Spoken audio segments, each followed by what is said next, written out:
Good afternoon, folks. Buenas tardes.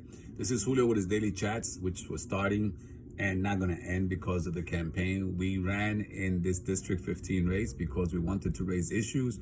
We had no illusions about, actually winning the whole campaign. We knew that there was going to be a lot of issues that needed to be raised, and we thought that we needed someone that's going to be declaring himself openly revolutionary. I mean, we've had openly gay, openly women, openly this, openly that.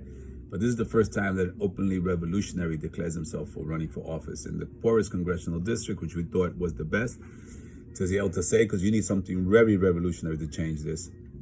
But we wish everybody well. And the fact is that we thank all those comments that we've been getting all day, yesterday and today, thanking us for raising the issue, including some conservative friends of mine who have actually also admitted that, you got to admit that the issues we raised were, better and on target.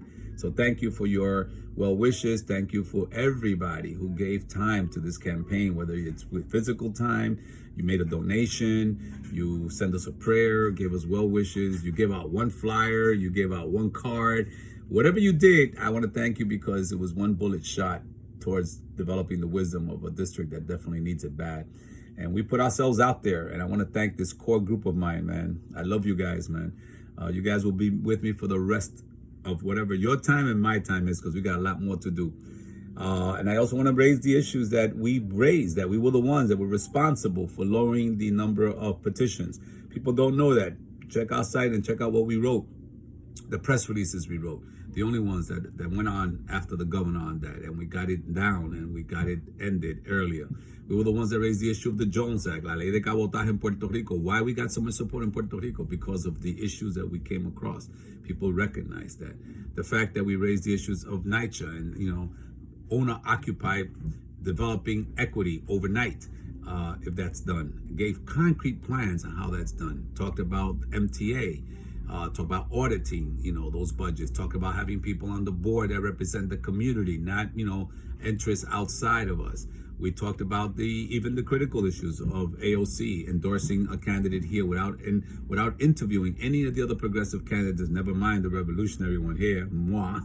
But the fact that that was done, that's the same thing that the party does. The Democratic Party did to Bernie, and that the Bronx Democratic Party does to everybody. But at least last round, Democratic Party at least interviewed people, and then they made the decision. But AOC's, she didn't even interview. So that showed, and we are very critical of stuff like that. Even though we love people, it's important to also raise criticism when people do wrong. So we raise those issues, and we raise the issues of the unions that we support all the time. But endorsing, another candidate even before petitioning was out, what's up with that? There's another ulterior plan that will come out in the future. So there's a whole bunch of stuff that this campaign of ours, this revolutionary campaign, was able to prove with hardly no money. I mean, seriously, that's why we're not invited to certain places. Hardly no money at all. We ran for Congress. Whatever numbers we got, that doesn't reflect the work and the love that we put out there. Many people who did not vote and could not vote, but the message got across. So I want to thank again every single person who gave anything to this revolutionary campaign. You will not be forgotten. I love you all, and keep in touch, because we, in this revolution, will be televised.